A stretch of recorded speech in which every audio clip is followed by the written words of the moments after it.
Commissioner Jones. Commissioner Lark. Here. Commissioner Rogers. Commissioner Ruddy. Here. Commissioner Sweeney. Going back. Commissioner DeBunda. Commissioner Egloff. Commissioner Jones. So we're missing Commissioner DeBunda, Commissioner Egloff, and Commissioner Jones.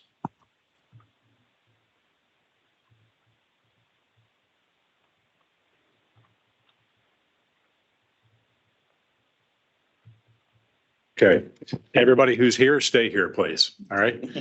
We do have a quorum. We are anticipating a few more members, commission members on. So Commissioner DeBunda. I'm here. Okay, good deal. Thank you for joining us. There's still a few, and we'll anticipate their arrival here soon. So good afternoon, everybody, and thank you to the commission. Thank you for being here, for your service on the commission, to our guests and stakeholders.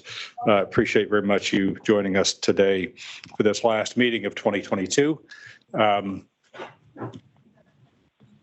What? Okay, just again, just a note for meeting etiquette here. Just turn off your phone if you don't mind, please. So we have advertised this with the Sunshine Act. We did have this meeting was properly advertised. As I noted, the commission conducted an executive session to engage in quasi-judicial deliberation to be adjudicated at the public meeting and engaged in attorney-client privilege communication earlier today. So with that, a welcome to all. Thank you. We have a quorum. We will begin with the public meeting and minutes. I understand that they. Yeah, Tom. Mr. Chair, could I have a motion to table the minutes till the next meeting? Okay. Do you have a motion to So table? move, Commissioner Lark. Commissioner Ellis on the motion, Commissioner Lark on the second. All those in favor of the motion say aye. Aye. Those opposed, the same sign. Any abstentions? Motion carries. Thank you. Okay, to presentations, we're going to shift the order here a little bit. Tom, you want to pick up? Tracy's on her way, so we're going to skip 2 and 3 for a moment and come back to that. 4 is the HISA assessment process. Basically, in October of this year, HISA released their budget for $72 million for 2023. That budget included all phases of the HISA HIWU program, be it the racetrack safety program, the anti-doping and medication, lab services, and administrative costs. At that time, Pennsylvania was assessed a $6.6 million assessment. Parks was at 3.8. Penn National was at 1.6. Presque Isle Downs was at 1.1. In the original schedule by HISA, November 16th was the date that HISA requested that the commissions notify HISA to opt into the program, into making the assessments. We notified HISA at that point in time that those dates were not workable. We did not stipulate we would be in or out. We just said they weren't workable. On December 10th, based on the 16th date, the tracks were notified that on December 10th, they were supposed to submit a plan to HISA on how they would deal with the assessments. Based on the current events, be it litigation or the FTC action of not approving the anti-doping and medication program, HISA postponed the assessment of fees for those programs, the anti-doping and medication, the lab services. That total base from HISA was approximately $58 million. Same time, HISA has stipulated that the racetrack safety program remains in force, in effect, on 1/1/23. What is unclear at this juncture is if the racetrack safety program is in effect, there appears to be approximately $14 million of budget that has to be covered. I've tried on multiple occasions to try to decipher how much is applicable to Pennsylvania? What's the allocation to be to the racetracks? At this juncture, I do not know. At this point, I'd like to just refer everyone back to actions we took in April of this year, because back in April of this year, the same situation was in effect for 6 months. The assessment for the racetrack safety program for the first 6 months. And basically what we said at that time, the Racehorse Industry Reform Act does not provide any statutory authority or mechanism enabling this commission to collect fees from its licensees and remit those fees to the authority, HISA. Okay. The commission intends to render a decision today as to whether to remit the racetrack safety program fees to the authority. I understand at this point we don't have the specific cost allocated to Pennsylvania or to the racetracks, but I think it's important to advise the industry and the stakeholders of what the commission's position is, irrelevant of the monetary amounts. So later in the program, there will be action taken by this commission under administrative action to articulate what that position is by a motion. Mr. Chairman. Okay, Tom, thank you. Questions on the HISA assessment update? No? Any online comments? Okay. Just to note that Commissioner Jones and Commissioner Egloff and Commissioner Sweeney have joined us. Thank you. Okay. Dr. Robinson, good to see you. Yeah, I look forward to the update on UPenn research. Thank you.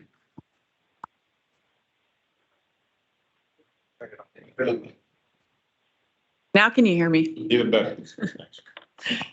Good afternoon, Commissioners, Secretary. Thank you for having me to present an update on our research for the 2022 year. We have had 6 manuscripts published in 2022, and 1 has been accepted for publication and is available as an e-publication ahead of print. 3 of these manuscripts I described previously in my 2021 report because they had been accepted but had not yet been published, and so I will just mention those briefly. 1 is entitled Gene Transcripts Expressed in Equine White Blood Cells Are Potential Biomarkers of Extracorporeal Shockwave Therapy. That was published in 2022. The second is a quantitative PCR screening method for adeno-associated viral vector 2 mediated gene doping, and that was also now published in 2022, and these are both in the Journal of Drug Testing and Analysis. The third is pharmacokinetics and pharmacodynamics of oral and intravenous metoprolol tartrate in clinically healthy horses. This was published in the Journal of Veterinary Pharmacology and Therapeutics in 2022. And as I mentioned, I described those previously. So I will move quickly then to the ones that came out this year as available to the public. So the first one is critically important antimicrobials are frequently used on equine racetracks. And the first author of this is Katie Dorff, who is a 4th-year veterinary student at the university who worked with myself and Dr. Laurel Redding, an epidemiologist at University of Pennsylvania, to review and describe the types of antibiotics that are being used commonly in horses at the racetrack. To do this work, it involved reviewing treatment sheets that have been submitted to the Racing Commission, and it is very important work to understand just the way the antibiotics are being prescribed in our equine horses. That was accepted for publication by the Journal of American Veterinary Medical Association and was published this past year. The second is the pharmacokinetics of glycine after intravenous and oral administrations and detection of systemic aporphin alkaloids after ingestion of tulip popular shavings in horses. The first author is Dr. Joanne Hoffman, who is my research project manager at the university. She completed this work and had it accepted for publication in the Journal of Veterinary Pharmacology and Therapeutics. This is describing the way that glycine is handled by the horse once they are exposed to glycine, This is a substance that can be found in wood shavings from the tulip poplar tree. And we have methods that we've also published on for these actual substances to be able to detect the ingestion of shavings versus the administration of a specific glycine drug. The next publication is entitled Pre-Race Venous Blood Gases and Acid-Base Values in Standardbred Horses, Effects of Geography, Season, Pre-Race Furosemide, Gender, Age, and Trainer using Big Data Analytics. The first author on this publication is Dr. Lawrence Soma. He is still writing at age 89. So it is quite impressive and something that I hope to be able to do at that age. So this was research to evaluate the blood gas values in standardbred horses for the past 7 racing seasons that we've been collecting that data using radiometer at each of the tracks in Pennsylvania. Big data analytics is a term to describe the statistics that were performed on all of that data. It's quite a large amount of data. And Dr. Darko Stefanovsky is also co-first author on this work. He is our biostatistician at the university. And this allows us to look at the values that have been generated over the past, approximately 10 years or so, and know that the thresholds that we have in place are appropriate even to this day.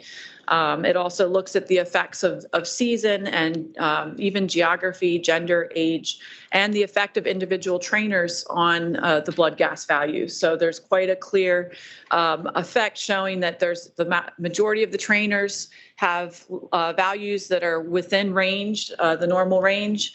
And then there are trainers that are either 2 standard deviations outside of that range above the range that's normal, and also 2 standard deviations below the range that's normal. And it really it indicates that management of the horse is a huge factor in what the blood gas values can be, and that is something that can be controlled by the trainer. So that was really important, groundbreaking work in this area. The next publication is entitled The Administration and Detection of Gene Therapy in Horses, a Systematic Review. The first author on this is Dr. Joanne Hoffen, who I mentioned was my research project manager. And this is a review article looking at all the different ways that gene therapies have been investigated in horses for the advent of using gene therapy for a medical benefit. However, it also addresses how gene therapies may be abused and used as gene doping agents in the horse. So this is the first systematic review of its kind, and it was published in Drug Testing and Analysis. It is available as an e-publication ahead of print at this time. We have 3 additional manuscripts that are in the review process from 2022. And then as far as conferences go, there was one conference that I inadvertently omitted from my 2021 report, so I will mention it now. Advancing Gene Therapy is a conference that Dr. Zabin Jang in my lab attended virtually in 2021. And then there were 4 conferences that we attended in 2022. The American College of Veterinary Internal Medicine Forum in Austin, Texas.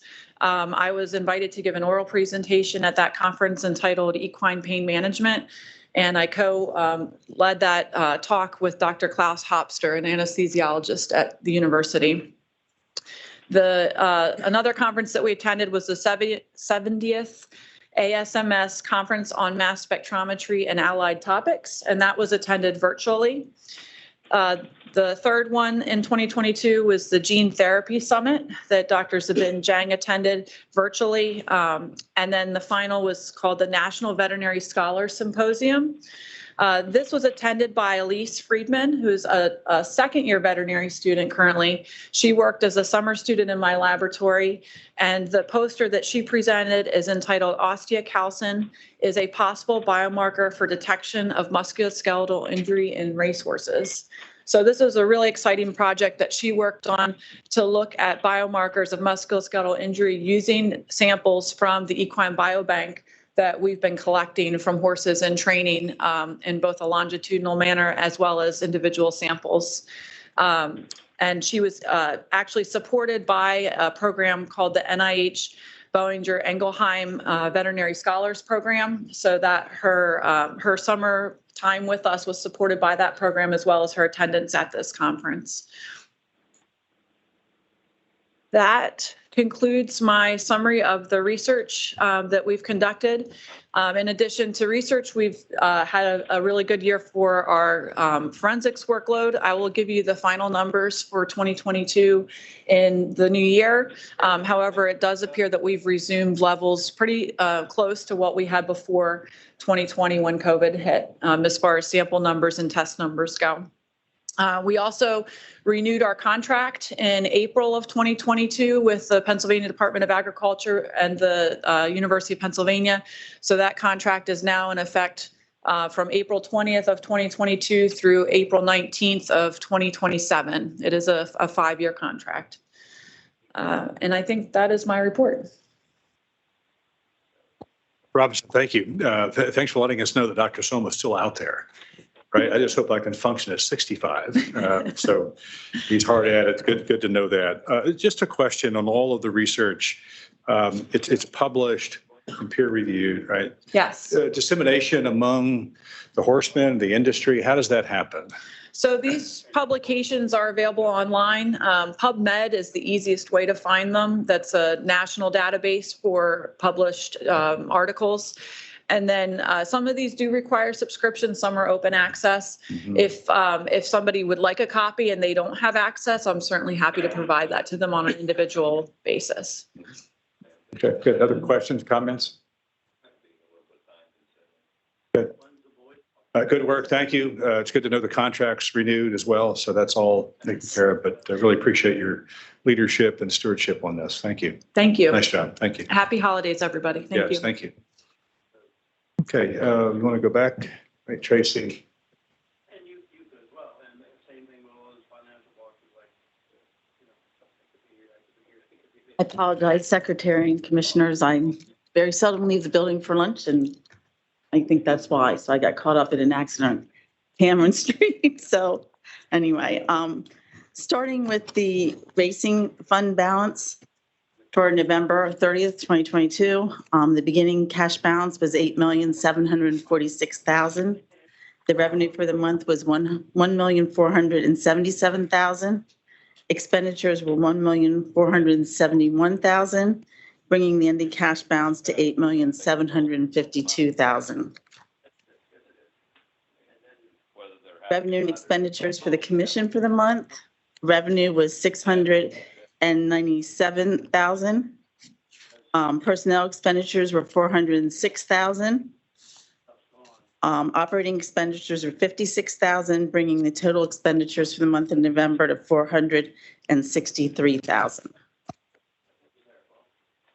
For testing, revenue for the month was $780,000. Personnel expenditures were $336,000. Operating expenditures were $452,000. Total expenditures for the month were $788,000. For promotion, there was no revenue for the month of November. Expenditures were $220,000. Moving on to the comparative financial statements, comparing November 30th, 2022 to November 30th, 2021. Revenue was up 1%. Personnel expenditures were up 5%. Operating was down 4%, bringing the total expenditures to being up 2%. Just some key things to note, and among the operating expenditures was IT increased $112,000. That's because of an increase in staffing of IT consultants. The UPenn contract is up $586,000. That's because we have combined maintenance agreements and laboratory supplies into that contract. So you'll see corresponding decreases below. One of those is going to be the contracted services went down $260,000.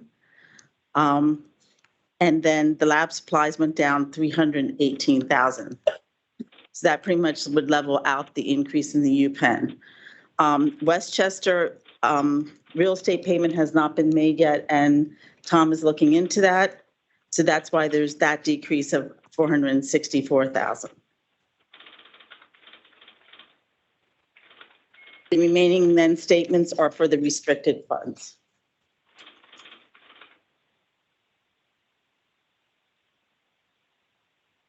Any questions for Tracy on the Racing Fund November financial report? No? Okay, thank you. Yeah, you're going to do the budget revisions. Yes. We had spoken to this in regards to this earlier today.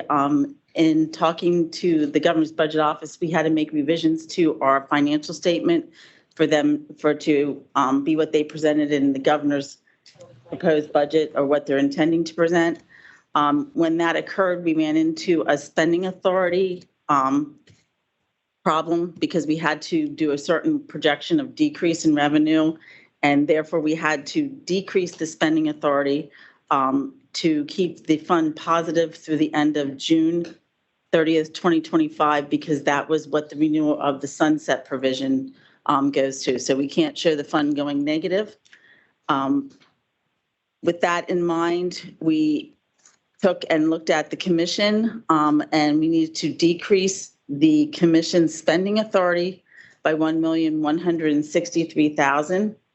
About $850,000 of that is in personnel, and $313,000 is in the operating. Again, this is a change in spending authority. Looking at testing, we reduced that budget or that spending authority by $2,161,000. $1,628,000 was reduced out of personnel, and $523,000 was reduced out of operating.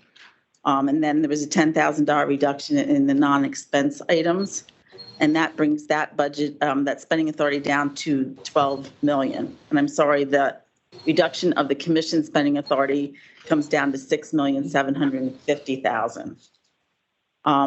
So this morning there was concern expressed in regards to what happens if we need additional spending authority during 23, 24. We can request that right after July 1st or when the budget is enacted. At that point, the actual expenditures will be showing for 23 or 22, 23, which will be much less than what the actual spending authority is. So we can at that time then ask for a spending authority increase. So it's a budget financial statement that it created the problem.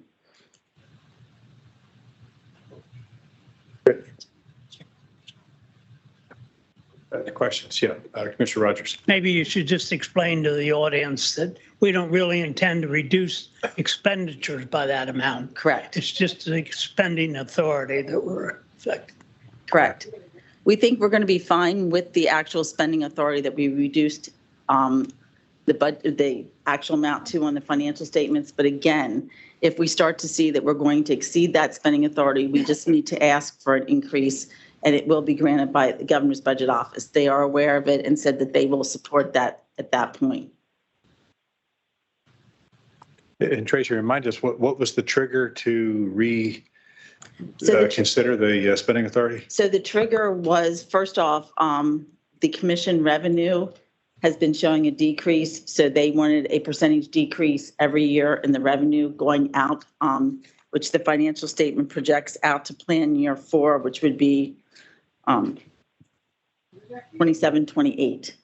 So that triggered a reduction in the revenue. The other thing that they do that we don't is they take and add year-end commitments onto the spending authority authorized for this year. So that's probably another $2 million that we weren't counting on being added to the expenditures in the budgeted amount this year. There was a large portion of that was UPenn contract for a PO that expired that cannot be accessed. So at this point, the available balance for 22, 23 is greatly overstated. So we expect that to come down at least $3 to $4 million at the end of this year, making those funds available. Very good. Thank you. It's helpful to understand that. So other questions on the budget revisions and/or November financial while we have Tracy? Can you hear Online. me? Can you hear me, Yeah. Mr. President? Yeah, please. Commissioner I Devunda, just go ahead. I just wanted to thank Tracy for all your work during all these permutations over the years. And thank you very much. You've kept us all up to date on those, and I thank you. You're welcome. I'm not going anywhere right now, though, so I'll be back in 23. I didn't think you were leaving. I just wanted to thank what you did this year. Thank you very much. I appreciate it. Very good. Thank you. Other questions or comments? If not, Tracy, thank you. Yeah, Thank appreciate it. you. Happy holidays, Same to you. everyone. Thank you. The next presentation is for the PAHBPA. I don't see Todd, but I do see Stu, so please.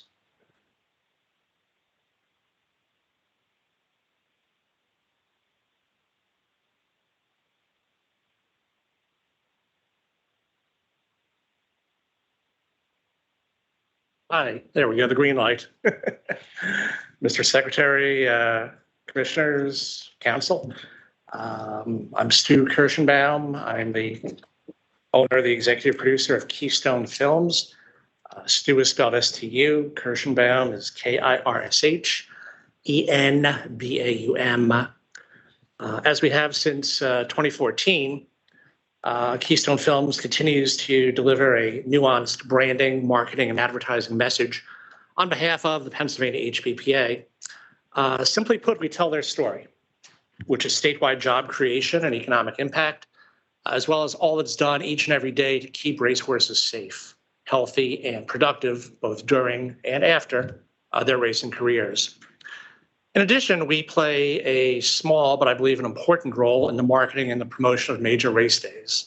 Our creative efforts leading up to both Penn Mile Day and the Presque Isle Masters over these past several years have helped generate both the first and second largest handle days ever at Penn National and at Presque Isle Downs. I do have a couple of videos I'd like to play for you today. And Nicole, the first one is that 30-second Penn Mile commercial.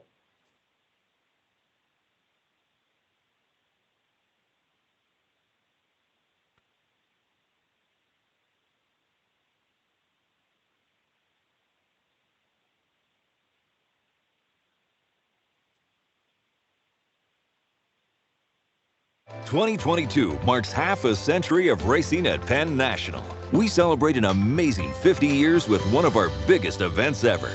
Penn Mile Night, Friday, June 3rd.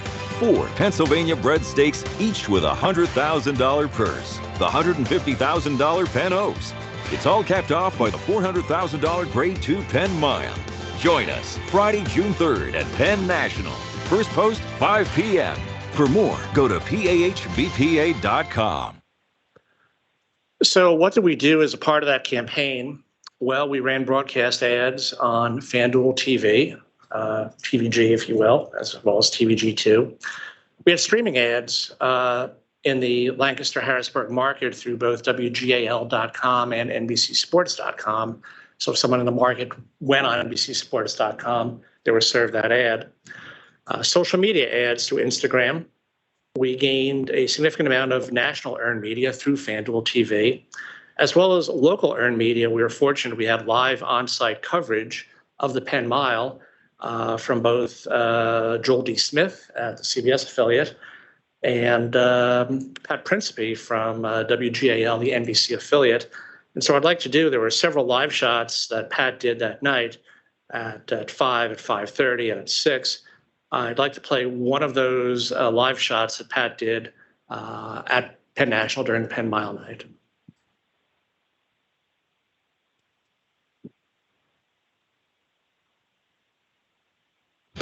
Now, WGAL News 8 Sports, powered by Xfinity.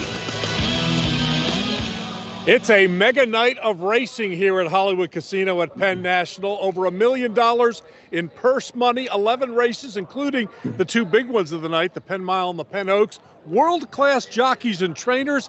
I'm joined now by Eric Johnson, the Director of Racing Operations here at the track. And Eric, who and what will we see here tonight? Well, you're going to see some of the best. I ride Ortiz, who is undoubtedly the best riding race rider right now in the country. He's going to be here this evening. We have Flavien Prat, who is a French transplant that's here in the United States. He's been doing extremely well for the last several years, so he's certainly in the top 10. And then the trainers that are going to be in here, you have Chad Brown and Todd Pletcher represented today, so it's going to be a great day of racing. Chad Brown just won the Preakness. Flavien Prat won the Preakness a year ago. So obviously some pretty heavy-duty guys here. And it's the 50th year anniversary here at this track, so it's only fitting that you have a big event like this one tonight to celebrate 50 years, right? Yeah, this is actually the kickoff for the celebration. It'll go all summer long and culminate on August 19th. So we'll have a big night out that night with 4 different stakes that evening. So if anybody can't make it out tonight for the festivities, we'd love to see you all summer long, but, try and put that on your calendar so you can come out then. Thank you, Eric. Hey, a big night of racing here at Penn National. The big baseball story today, the Floundering Phil's Fire. Joe Girardi will have lots more on that at 6, as well as a local tie to the big Penn Mile race here at Penn National. We are live at Hollywood Casino at Penn National. We'll see you at 6. As the saying goes, who knew, right? Well, as Pat and Eric both talked about, this past August saw the 50-year anniversary, 50-year celebration of racing at Penn National. Keystone Films shot brief videos from each of the stakes races that night. We placed them on the HVPA social media, including Instagram Reels. It would be a stretch, obviously, to say that one of these videos has quote-unquote gone viral. However, as of today on Instagram, it's been watched over 33,000 times, and it's received 685 likes, so it's doing quite well. In addition, for that 50-year anniversary, we were asked to produce this next video, which I believe showcases the past, the present, and the future of Penn National. If you could play that, Nicole, please.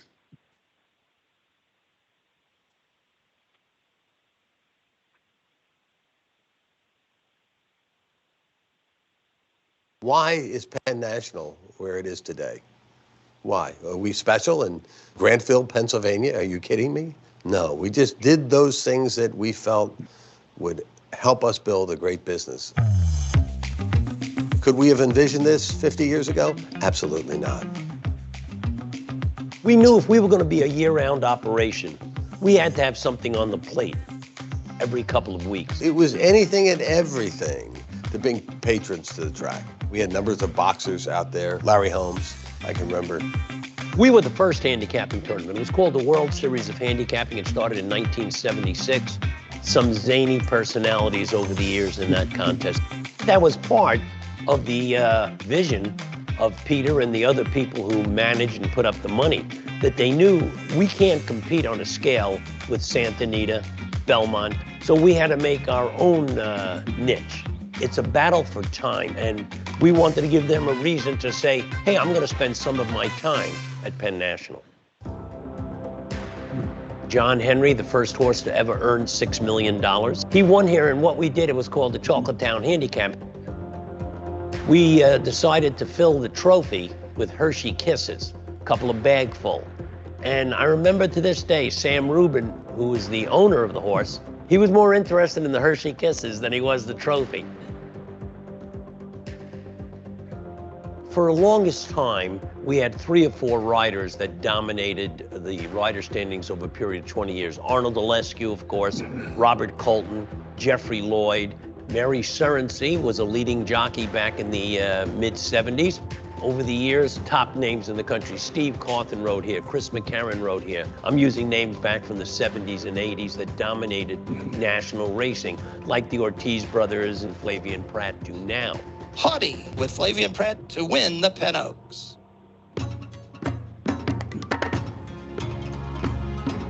The old racetrack building was a metal shelled building. It was modestly attractive. It was cheap. I can still remember the ramp that brought us up to the main floor. We had a little one concession stand called the Burger Barn, where the burgers were really good, by the way. I knew something great was coming, but it was still going to be something that was going to be missed. It's totally different from the full-scale entertainment operation that Penn National has right now at Hollywood Casino.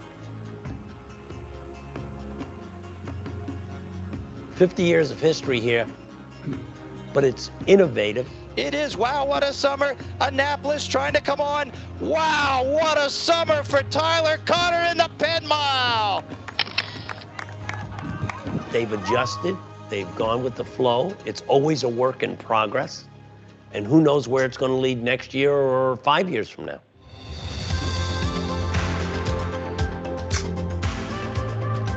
Look, it's been incredible, utterly unimagined from those early days. It's been an incredible ride from that day to this. Unimagined, but phenomenal. The trip of a lifetime. The legacy is innovation, change, recognizing that nothing is forever. That if you want to stay ahead of the game, you got to be thinking about where tomorrow is going to take you. And we've been very, very good at that.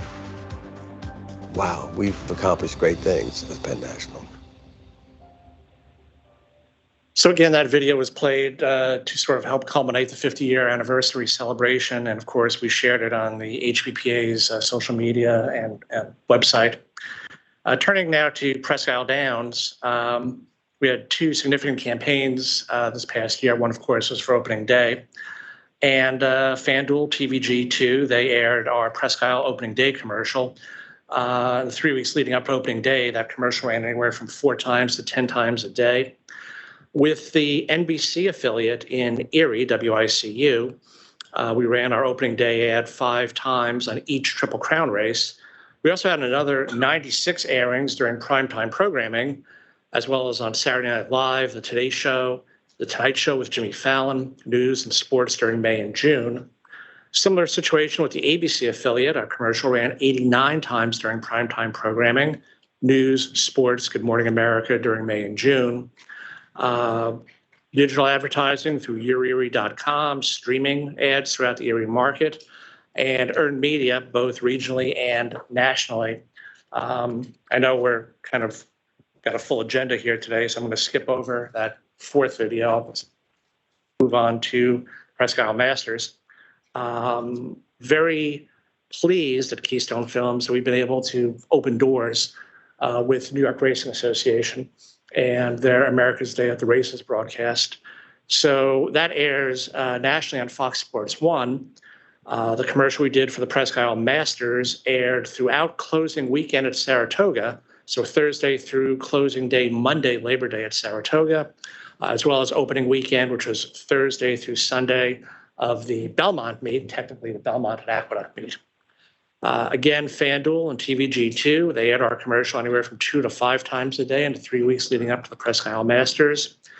And with all 4 of the Erie Network affiliates, they ran our commercial during the opening 2 weekends of the NFL, with a focus on the Steelers, the Browns, the Buffalo Bills, Sunday Night Football, Monday Night Football, the NFL pregame shows, college football with Penn State, Notre Dame, Major League Baseball on Fox, live racing from Saratoga on NBC, as well as primetime news and sports, and as well as the things I had already mentioned, the streaming, the digital, and the earned media.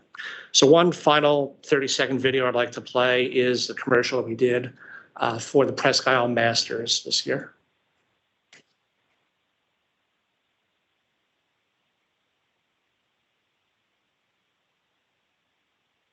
Big news from Presque Isle Downs. Graded Stakes action returns Monday, September 19th with a $400,000 Grade 2 Presque Isle Masters, a very important Breeders' Cup prep race. In 6 of its first 11 runnings, horses from the Presque Isle Masters won that year's Breeders' Cup Filly and Mare Sprint. September 19th also features the $200,000 Presque Isle Mile.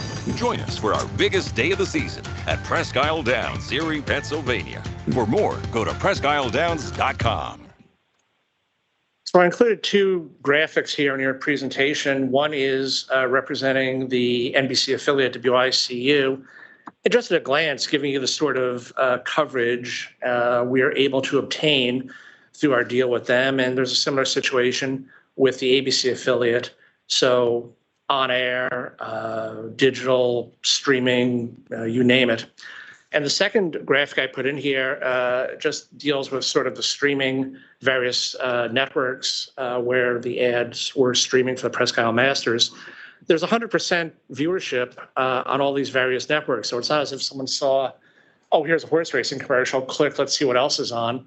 When the Presque Isle Masters commercial came on, it played start to finish 100% of the time. You might expect that on, say, ESPN, which is listed here, and Fox Sports or Golf Channel. But that's also the case for Bloomberg, the financial channel, as well as my wife's favorite channel, HGTV. The same thing applied. So you had a pretty significant breadth of coverage going on here as well.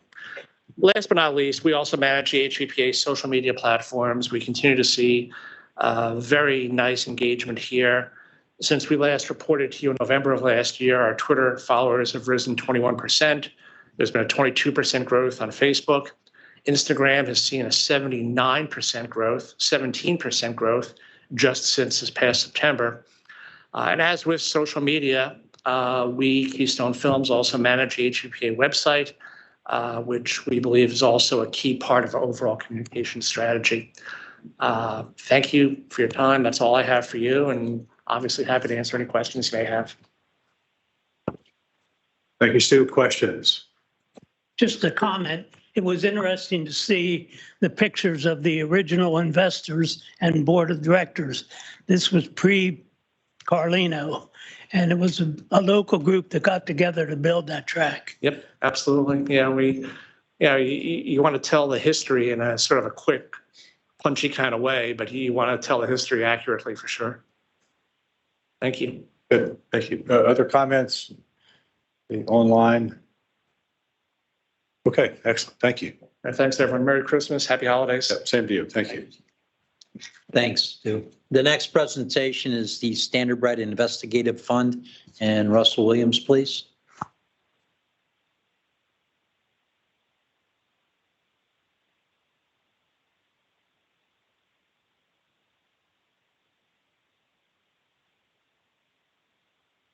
Thank you. My name is Russell Williams. I'm president of the U.S. Trouting Association, and I wear several other hats as well, which may become relevant as we move through this presentation. I'd like to say that the main purpose of my presentation today is to talk about this 29 prosecution project that we put together. And it was a cooperative venture between the USTA and the Standardbred Racing Investigative Fund. The two organizations are not connected. They're entirely independent of one another.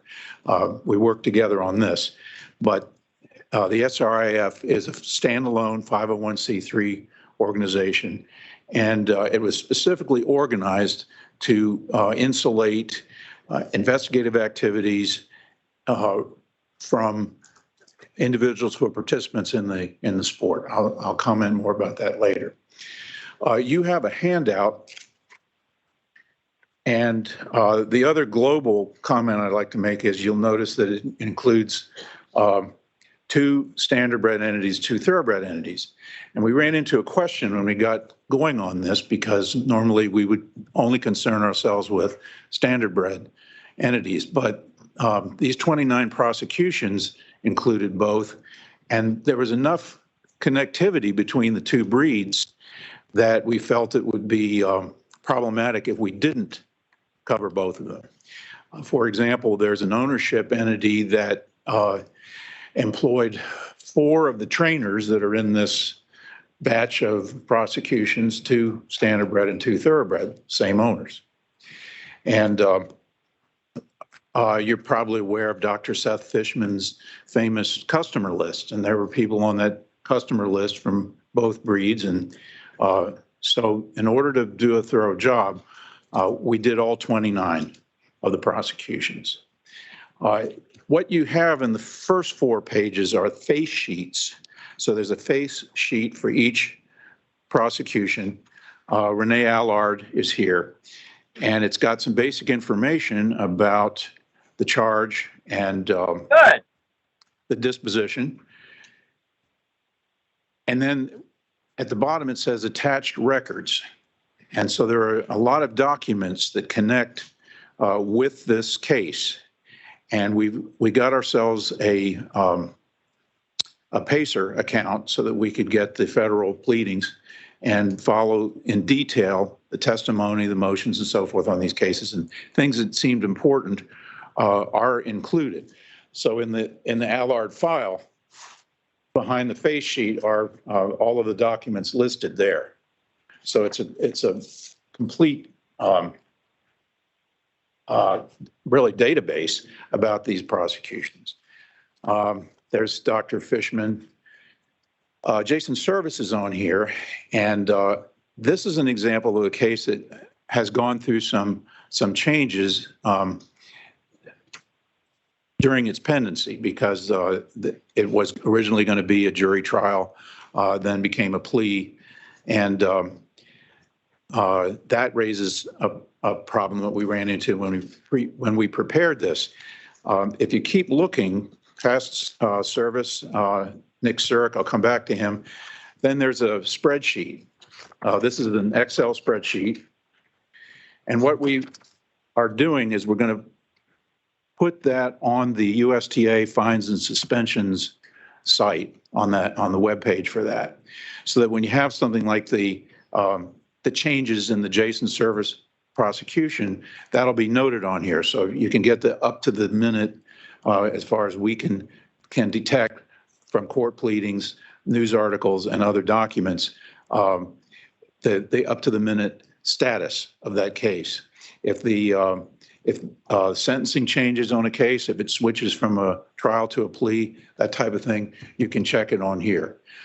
Now, one of the things about an event like this, it was a momentous event, certainly for racing, when these prosecutions were undertaken in New York. But there's so many moving parts in these things. I've touched on a couple of them just now. Today, I got, for example, a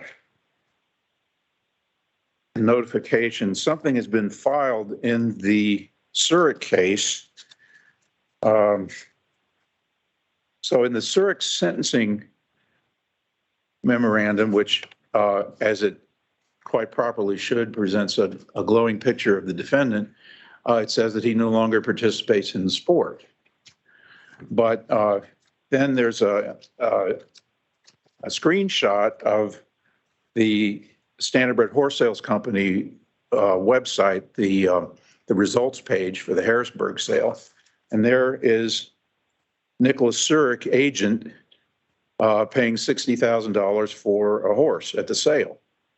So I think that's going to affect the sentencing in that case, because you're not supposed to put things in your sentencing memorandum that are not true. It's a concern to me because another hat that I wear is running that sale, and he wasn't even supposed to be there, much less was he supposed to be able to sign as an agent and the purchaser of the horse. So we're looking into that. Probably the FBI is looking into the same matter. But see, these things are happening all the time in these cases, and we tried to come up with a way with this Excel spreadsheet on our website where the commissions can check and see what's the latest on these cases. If you want to go in depth, we have the documents. If you want to know something more current, it should be on the spreadsheet, and it's available to you as part of the data that we make available at the USTA normally. My people wanted me to make sure to mention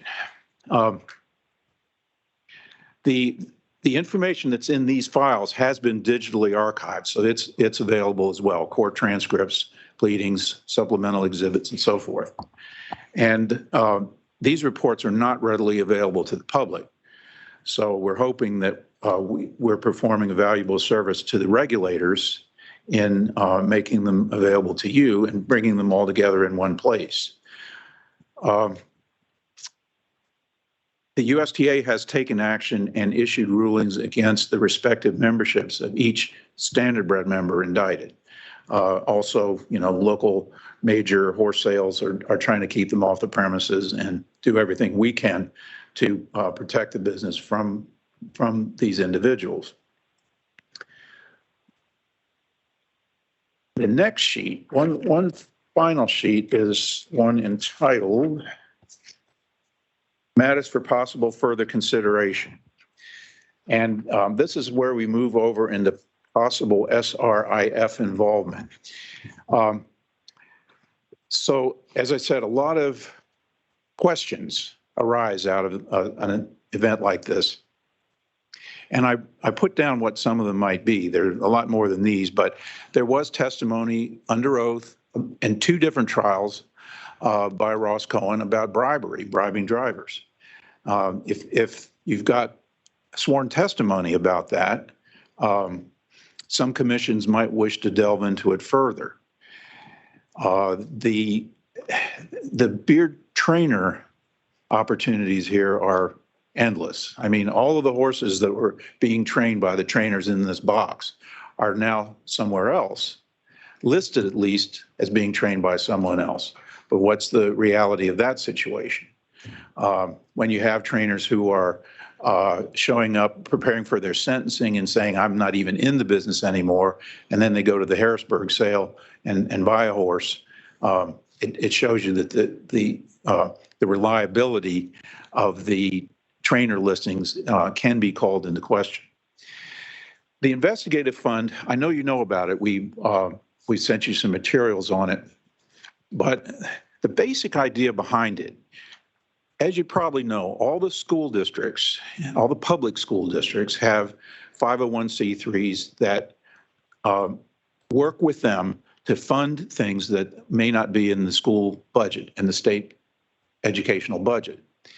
It enables the school districts to do a lot more than the budget would permit. I explained this to Governor-elect Shapiro at a meeting just before the election, and he found it a very interesting idea and pointed out that the insurance fraud unit at the Attorney General's office is a similar entity. It's supported entirely privately through the industry. No taxpayer dollars are used to run it. So I'm just offering you 2 examples of where this is already being done in Pennsylvania. And we lived through the Aikens case with you for most of it. We got out a little bit before you did, but we know how those things can happen. And the investigative fund was structured organizationally to avoid that kind of problem. There's an independent oversight committee that is interposed between any regulatory agency and any participant in the industry, so that the Aikens problem just will not come up. And so I would urge you, if you're looking into extending investigative activities beyond what you've been capable of doing, I know you have an investigative unit, it's a good one, but there's only so much money, there's only so much time. And if you see a problem that you'd like to look into, possibly we can augment your resources. It can be, we can work out an agreement, all the legal points can be covered, and possibly get some work done that would not otherwise have been done. So I hope that that will be of interest to you. It's a positive subject, and it's something that does not require any difficult commission decisions. I just wanted you to know about it. I'll be happy to answer any questions. Questions? I mean, if I could just ask a clarifying question. So what was the impetus for undertaking the 29 project, right? Is there a confidence question? I mean, just 2 minutes on that, please. Yes, indeed. When this happened, there was so much hype that surrounded it, because there were people that were supporting a certain piece of federal legislation that felt that, they wanted to attach credit to that for this having happened, which didn't make sense because this happened before the law was passed. But there was an immense amount of bad information that came out about this. On the other hand, this represents an immense amount of criminal activity. And on the Standardbred side, we saw such a huge problem that this reveals, and so much bad information, that it made sense to pull it together, get the documents, and have all the information that was correct in one place. So that was the impetus behind it. Very helpful. Thank you. Right. So we'll Mr. Williams, we'll take this under advisement. Thank you. Thank you. Appreciate the presentation. Thank you. Yeah. All right, the final presentation is by Brian Sanfratello for the PHBA 2023 budget presentation.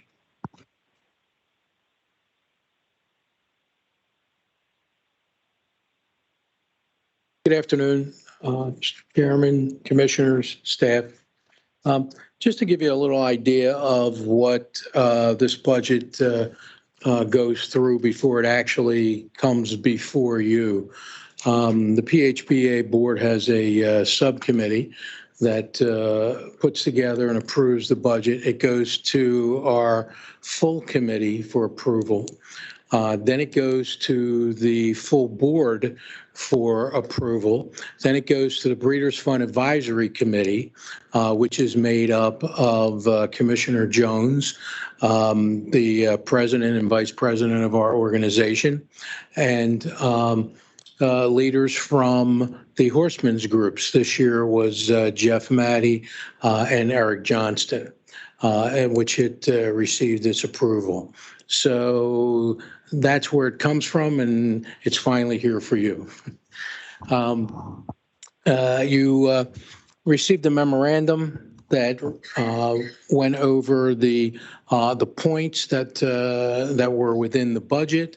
What I'll do before answering any questions is just go to page 1 of the budget itself, which is the 95% reimbursable, the indirectly related fund expenses. So some of our expenses are reimbursed at 95%, and they are the indirectly related expenses, and some are reimbursed at 100% or the direct fund related expenses. So if you look at the first category in the 95 reimbursables, you'll see personnel. My salary is there, and then the office staff salary underneath. What we did this year is we took a look at what the approximate increases were for Social Security and cost of living, which are approximately 8 to 9%, and we did a 5% increase across the board for myself and our staff.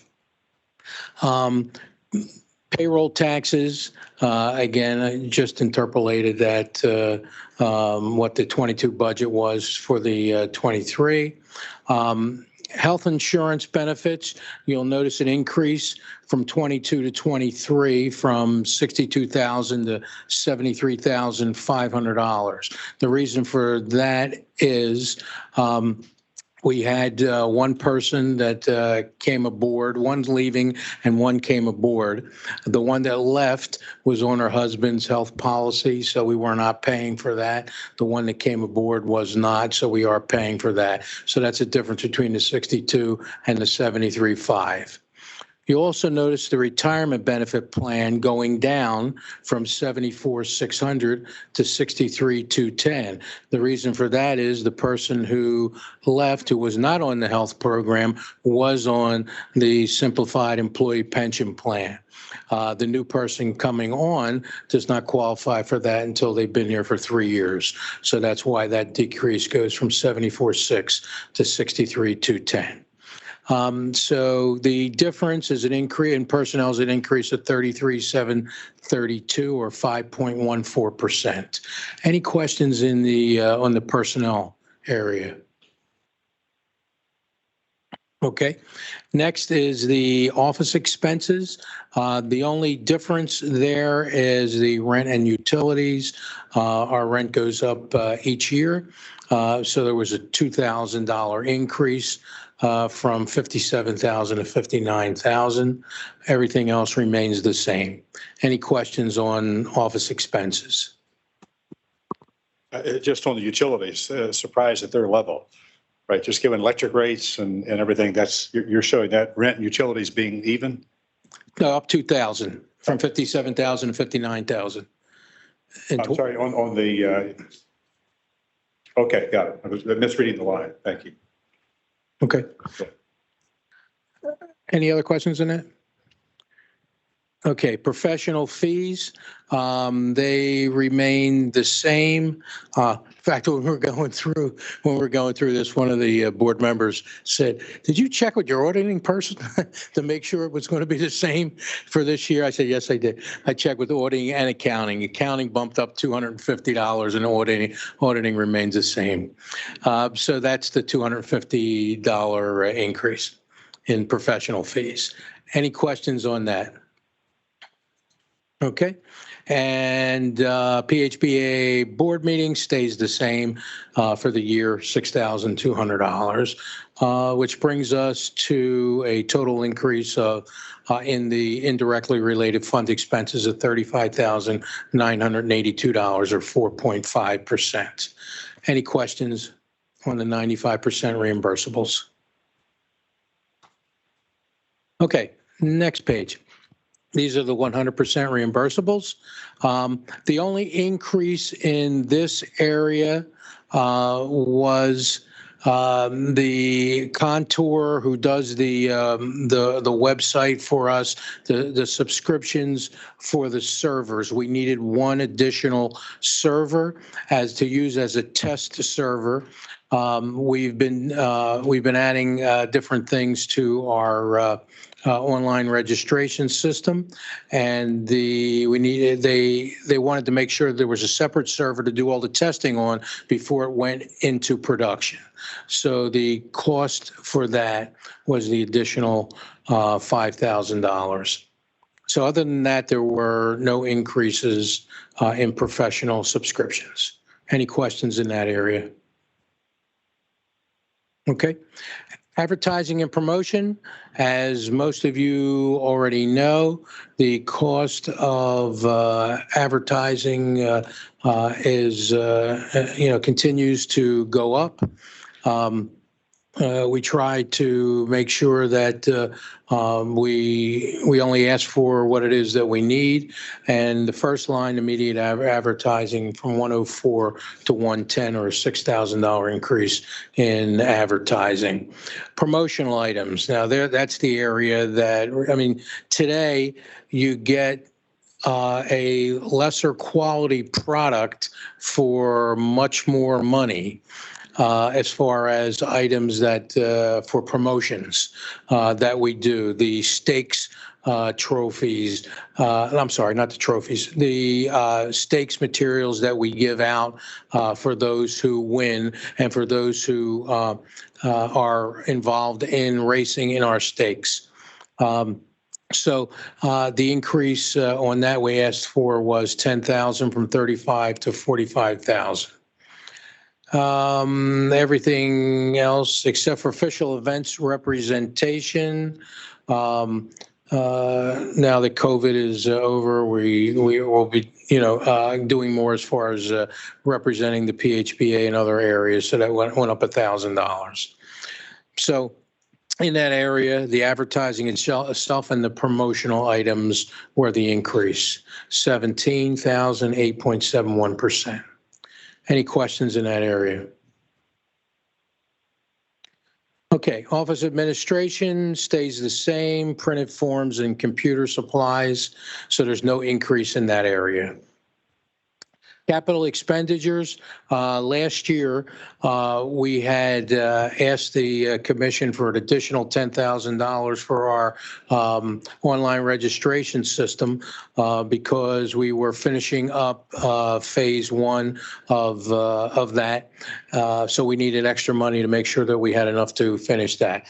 That goes back down again this year to 25 from 35 to where it usually is. So that's a decrease of $10,000. Questions on that?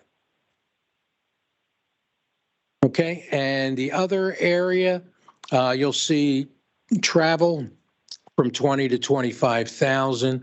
They're in the thoroughbred industry right now. There is a women in racing area which they are trying to get women more involved in all aspects of racing. We have 6 women on our board. So a couple of them wanted to get involved in this. The first one was at Santa Anita. The first meeting was at Santa Anita. The second one was at Keeneland during the Breeders' Cup, and the next one is going to be at Gulfstream in Pegasus. So we're chipping in a little bit of money towards that because we feel it's very important to make sure that this gets off on a good note, and we get as many women involved as we can in the industry. Thoroughbred makeover remains the same. Let's see. No, I'm sorry. Thoroughbred horse shows. That remains the same.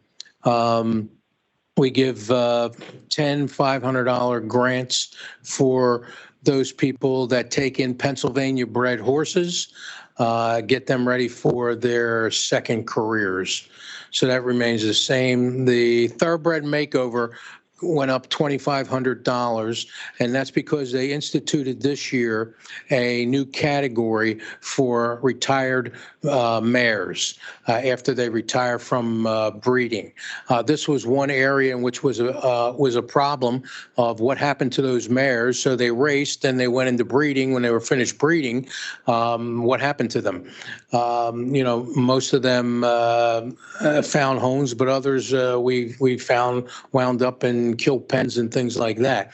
So this was an area that the makeover is doing to get those horses ready for their next career or their third career, which probably would be trail riding in this in this area. So they're getting people to get those horses together and hopefully be able to move a lot of them over to trail riding or something in that area. Let's see. Match series remains the same. We give $5,000 to the highest PA bred male and female breeder in that series.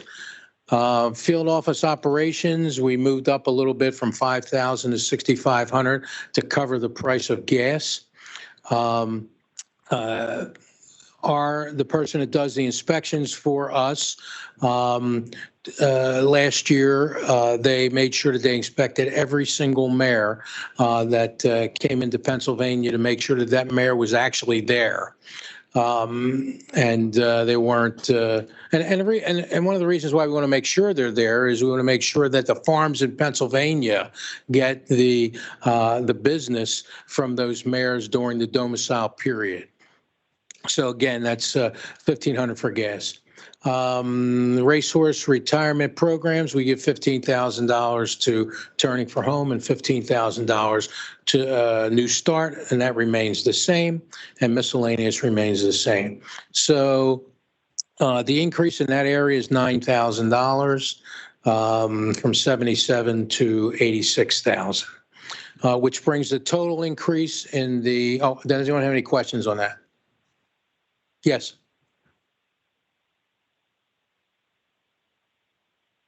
Right. Last year, we gave it to them in the beginning of last year. That was $150,000. That was the second. We gave $300,000 a few years before that. Right now, this year, we don't have any plans on moving any additional money over.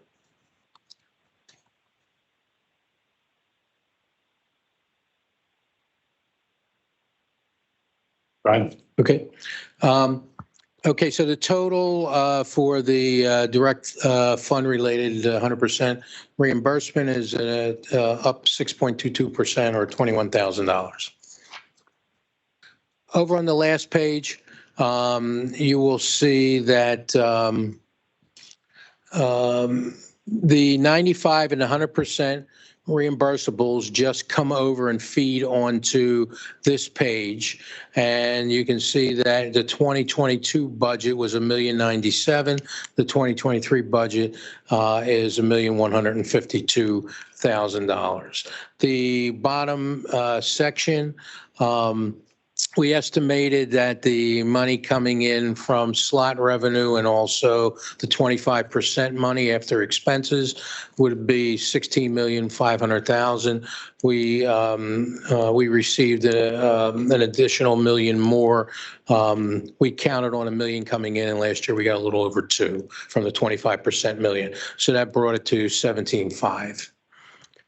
And that is 2022 was 6.65% of the fund revenue. 2023, 6.98% approximately of the fund revenue. It actually turned out to be about in red there at the bottom, 5.98% because we're coming in under budget about $50,000 or so. Any questions in that area? Any questions for Brian? Is that it? That's it. Okay. Questions, comments? Okay, thank you. Thank you. Thanks, Brian. Okay, with that, let's move right to just approval of the 2023 HBPA budget under administrative actions, please. So you've heard the presentation. We have a motion already. Commissioner Jones. Commissioner Jones, yeah, and a second? Yes. Sweeney. Dr. Sweeney, yes, and a second from Dr. Sweeney. Discussion on the motion? All those in favor of approving the 2023 budget say aye. Aye. Those opposed, the same sign? Any abstentions? Okay, motion carries. Thank you. Thanks, Brian. Mr. Chairman, we need a motion to approve the state fiscal year 23-24 budget revisions. Okay, thank you. Do you have a motion, please? So moved. Commissioner Ellis on the motion and Commissioner Rogers on the second. Discussion of this motion. Hearing none, all those in favor of approving the 23-24 budget revisions say aye. Aye. Aye. Aye. Those opposed? Any abstentions? Motion carries. Thank you. The next item, Mr. Chair, Mr. Augusta. I have a proposed order for the commission. And now this 20th day of December 2022, based upon its review and analysis of the Racehorse Industry Reform Act and this commission's action in April 2022, this commission concludes that the Racing Act does not provide the statutory authority or mechanism enabling this commission to collect fees from its licensees and remit those fees to HISA. Accordingly, the commission will formally opt out and not remit any fees relating to the racetrack safety program to HISA. That would be the form of the motion. All right. We have a motion, please. So moved. Commissioner Ellis on the motion. Second, Brennheiser. Yeah, Commissioner Brennheiser on the second. Discussion of this motion?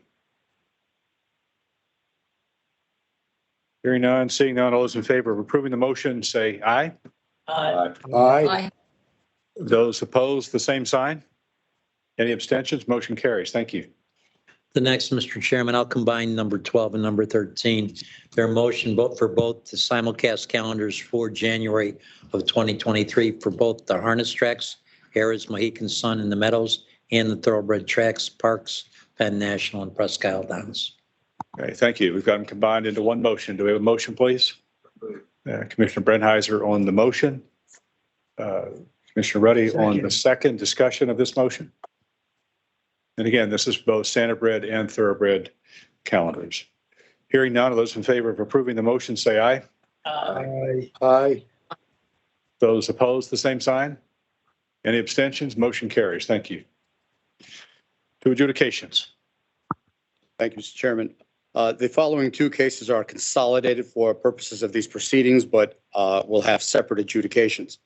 The first matter comes before the Commission on Appeal filed by Juan C. Vasquez from ruling number 22032 PP of the Board of Stewards at Parks dated February 10th, 2022, which found that the horse Louise Wish, which finished first in the 8th race at Parks on August 30th, 2021, tested positive for levamisole.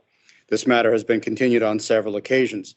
The Board of Stewards, after conducting its hearing, determined that appellant violated the commission's regulations and imposed a $500 fine, a 15-day suspension, disqualified from purse monies, and assigned 4 MMV points. On July 25th, 2022, the parties filed a joint motion for cancellation of the hearing and consolidated hearing waiver and agreed to have this case decided through documentary submissions and briefs to this commission. Additionally, the parties stipulated some facts contained in Exhibit C1 that the commission has reviewed. This matter is now ripe for consideration. You've had the opportunity to review the evidentiary records, the parties' briefs, and the proposed adjudication from the hearing officer, and the following order may be taken as a motion. And now, this 20th day of December 2022, upon consideration of the evidentiary record in this matter, it is hereby ordered that ruling number 22032 PP of the Board of Stewards dated February 10th, 2022 is hereby affirmed. Thank you. Thank you. Do we have a motion on the Vasquez one? So moved. Second. Rogers on the motion, Commissioner Ellis on the second. Any discussion of this motion? I'd like to have it registered that I'm abstaining from voting on this. Okay, Commissioner Jones. As am I. And Commissioner DeBunda is also abstaining. Okay, very good. Excellent. Thank you for noting that. All those in favor of the motion say aye. Aye. Those opposed, the same sign. Okay, and 2 abstentions noted. Motion passed. Thank you. The second matter comes before the commission on appeal filed by Juan C. Vasquez from ruling number 22033 PP of the Board of Stewards at Parks dated February 10th, 2022, which found that the horse Hollywood Talent, which finished first in the 9th race at Parks on September 25th, 2021, tested positive for levamisole. This matter has been continued on several occasions. The Board of Stewards, after conducting its hearing, determined that appellant violated the commission's regulations and imposed a $500 fine, a 15-day suspension, disqualification from purse monies, and assigned 4 MMV points. On July 25th, 2022, the parties filed a joint motion for cancellation of the hearing, a consolidated hearing waiver, and agreed to have this case decided through documentary submissions and briefs to this commission. Additionally, the parties stipulated that some of the facts contained in Exhibit C1 were part of the record. This matter is now ripe for consideration. You've had an opportunity to review the evidentiary records, the parties' briefs, and the proposed adjudication from the hearing officer. The following order may be taken as a motion. And now, this 20th day of December 2022, upon consideration of the evidentiary record in this matter, it is hereby ordered that ruling number 22033 PP of the Board of Stewards dated February 10th, 2022 is hereby affirmed. Thank you. Do we have a motion to? Again, I'm going to abstain. So moved. Second. Okay, Rogers. motion, Commissioner Rogers and Ellis. Commissioner Ellis on the second. Thank you. 2 abstentions. 2 abstentions. Scott, all those in favor of the motion say aye. Aye. Those opposed, the same sign. And 2 abstentions are noted. The motion carries. Thank you. Thank you. The final matter comes before the State Racing Commission on appeal filed by licensed trainer Jose Bobadilla from ruling number 22044 PN of the Penn National Board of Stewards dated March 1st, 2022, which fined appellant $1,000 and assigned a half of an MMV point when his horse Smokin' Class tested positive for the drug dexamethasone. By agreement of the parties, the hearing was converted to a remote hearing via Teams platform. The hearing was conducted on July 7th, 2022, and appellant participated pro se. Both parties waived the filing of post-hearing briefs and presented closing arguments on the record. The matter is now ripe for disposition. You've had the opportunity to review the transcript of the record and the proposed adjudication from the hearing officer. The following order may be taken as a motion. And now, this 20th day of December 2022, upon consideration of the testimony and exhibits of record, it is hereby ordered that the decision of the Board of Stewards to impose a fine of $1,000 and a half multiple medication violation point against trainer Jose Bobadilla for the drug overage found in the blood sample of horse Smokin' Class after the 7th race held on January 4th, 2022 at Penn National Racecourse is hereby affirmed. Thank you. Do you have a motion to approve? So moved. Commissioner Ellis, Commissioner Brennheiser. A second. Thank you. Discussion on the motion. Seeing none, hearing none, all those in favor of approving the motion, say aye. Aye. Aye. Those opposed, the same sign. Any abstentions? Motion carries. Thank you. Thank you, Chairman. Great, thank you. History updates? Yeah, Mr. Thank you. Thank you, Mr. Chairman. Before we do the industry updates, Tom has some housekeeping items, I think. Thanks, Tony. Just a couple quick items. On the out-of-competition testing since the last commission, we conducted 30 out-of-competition tests at Penn National, 57 at the Meadows. Just for a year-to-date number through 12/15, the thoroughbreds, we conducted 539 out-of-competition tests. The standardbreds were at 501 for a total of 1,040. The other outstanding issue is the hotline. Year to date from March 1st till now, total calls are a little over 101. We've reviewed and investigated 95 and closed them. 6 remain open. As far as a breakdown between the breeds, there were 29 standardbred hotline calls and 72 thoroughbred. Thanks, Tony. Okay, Tom. Just remind everybody on the industry reports, please spell your name for the benefit of the court reporter, especially the people on the call. We'll start out with Scott Lisha from the Meadows. Scott? Thank you, Tony. Hello, Scott Lisha, S-C-O-T-T, last name Lisha, L-I-S as in Sam, H-I-A, Director of Racing here at the Meadows. Thank you, Mr. Chair and members of the commission. First off, I'd like to thank everyone at the commission for all the work this year, working with us, and appreciate all your efforts and look forward to moving forward into next year, 2023. I wanted to recognize an employee of ours who is retiring after over 38 years of work in the racing office here, Cricket Colbert. This will be her last week as Assistant Racing Secretary. She's the epitome of what horse racing is in the state of Pennsylvania. Her husband and she owned and trained horses prior to working at the racetrack, and she's been here at the Meadows and been a fixture for much longer than I can remember. So I just wanted to congratulate her, thank her for all her efforts, and wish her the very best in what her future brings her. And at that note, that's all I have. Thank you very much. Hey, Scott, I could just say too, I know we're all replaceable, but Cricket, maybe not. She's been there a long time, so and she's done a great job for the Meadows. So Mike Zollinger, Pocono. Mike? Good afternoon, everyone. It's Mike, M-I-K-E, Zollinger, Z-U-L-L-I-N-G-E-R. No report from Pocono this month. I just want to wish everybody a Merry Christmas and a Happy New Year. Thank you. Hey, Mike, same to you. Barry Brown, Harris. Barry? Thank you, Tony. Barry Brown, B-A-R-R-Y-B-R-O-W-N. We wrap up our 2022 season New Year's Eve. We have 2 days this weekend and 2 days New Year's Eve weekend. And opening day in 2023 is Sunday, April 2nd. And I also want to wish everyone a happy and healthy holiday season. Thank you. Thank you, Barry. Joe Wilson, Parks. Joe? Thanks, Tony. Joe Wilson, J-O-E-W-I-L-S-O-N. I don't have anything further to report this month. Just want to wish everybody there a Merry Christmas and a Happy New Year. Okay, thank you, Joe. Eric Johnson, Penn National. Eric? It's Eric, U-R-I-C, Johnston, J-O-H-N-S-T-O-N.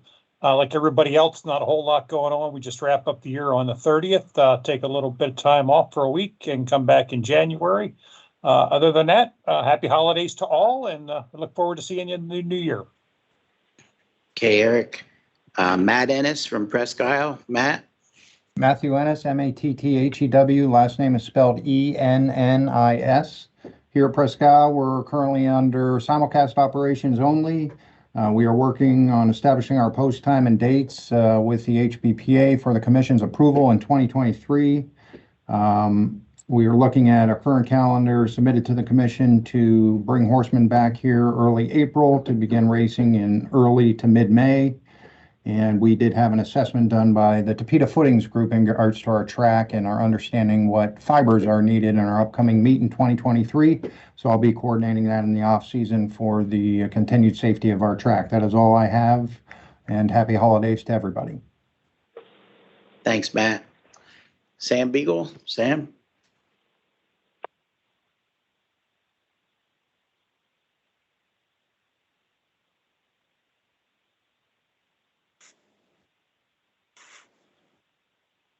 Didn't do anything. So Sam Beagle, Beegle, and I want to express to the commission that I'm innocent. But, happy or Merry Christmas, Happy New Year. You know what I'm talking about. I didn't do nothing. Thank you, Sam. Kim Hankins, MSOA. Kim? Kim, are you on the call? I don't think we have Kim. We probably don't have Todd. Todd Mosteller, HBPA. Todd, are you on the call?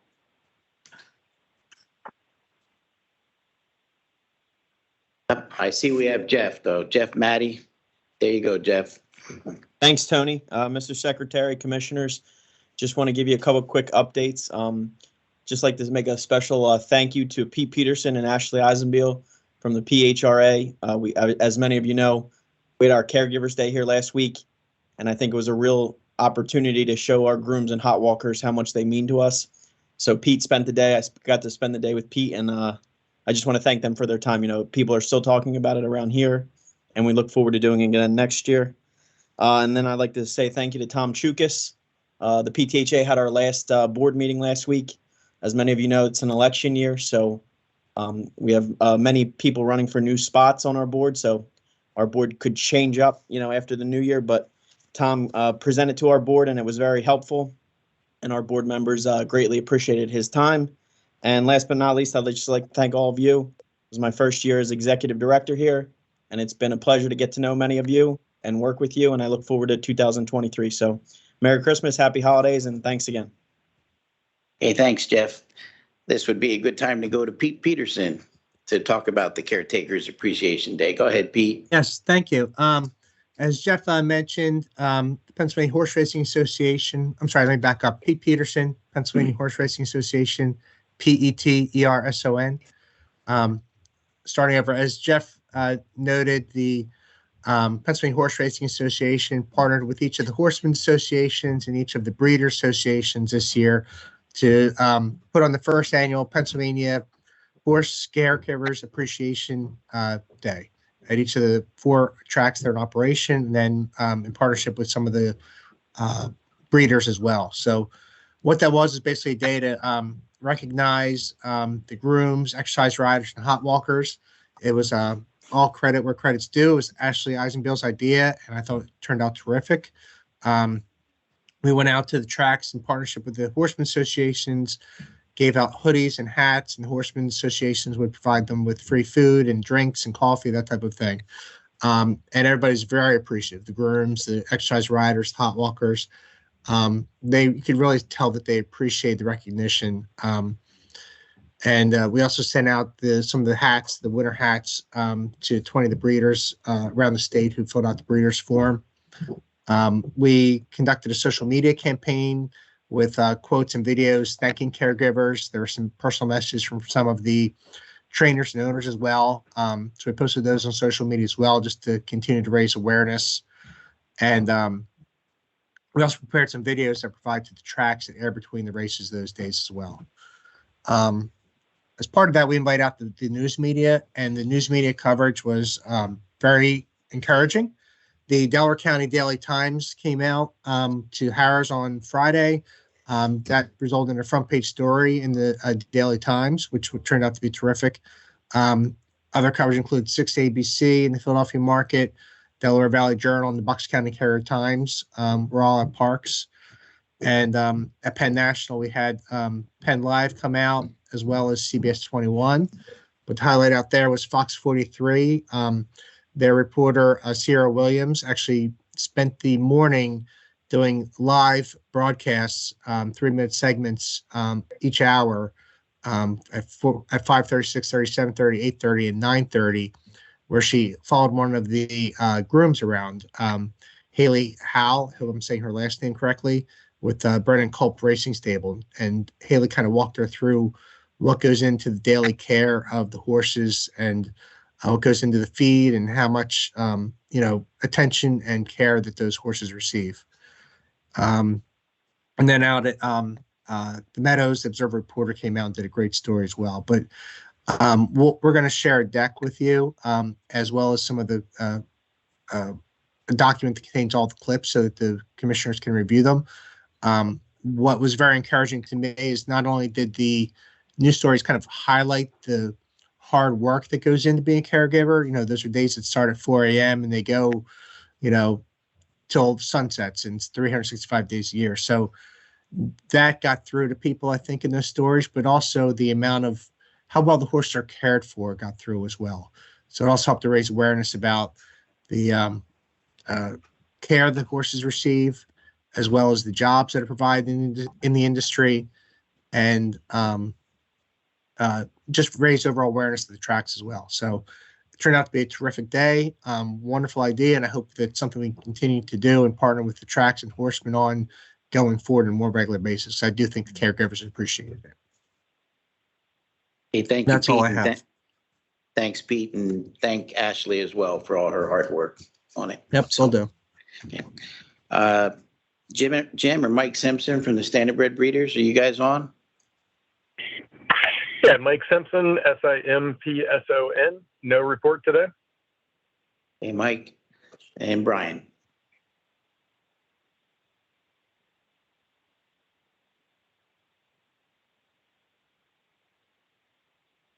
Brian Sanfratello, Brian Sanfratello. I'd first like to start by thanking Pete and Ashley and Ashley's help, Donnell and Jalen, and also the PHRA marketing committee. A lot is done behind the scenes in that committee. So I'd like to thank them also. It was a great day, Caregivers Day, and Pete, good job. Thank you for saving me too, Brian, by recognizing Donnell and Jalen. So I left them out at the end. I realized as soon as I stopped talking. So they put in a lot of effort. We're out there at the tracks too. So thank you for saving me there. No problem. Okay, the information was passed out. The slot revenue transfers to the breeding fund. We're at the end of November as far as the transfers are concerned, and we're at a positive 381,000. We have a big number to hit in December, so hopefully people play a lot of slot machines in December. We have our 2023 Stallion Series auction coming up, Stallion Season auction coming up. So those of you who may be interested in getting into the business that we have right now, currently, I think about 75 Stallion Seasons that are available to bid on. That's January 15th to the 22nd. I have a refrigerator magnet. I'll pass it out to everybody before I leave. Also, the January Thoroughbred, the Mid-Atlantic Thoroughbred is also attached. What we wanted to do, especially by the sired series that we ran, was to, if you take a look, we have highlighted the top 2-year-olds. We wanted to everyone to understand that by putting this sired series into play, and by the help of Jeff Maddie and Eric Johnston on those 2-year-old races that were run earlier than normal, but approximately the same time as they were years ago. It gives our breeders who run their horses the chance to get money, get their money back on what they've put out for a horse. And depending on who the sire is, the average is probably somewhere between $40,000 and $50,000 as far as money put out by the time that horse runs. So again, thanks to everyone involved in getting the series together and also the races. Any questions?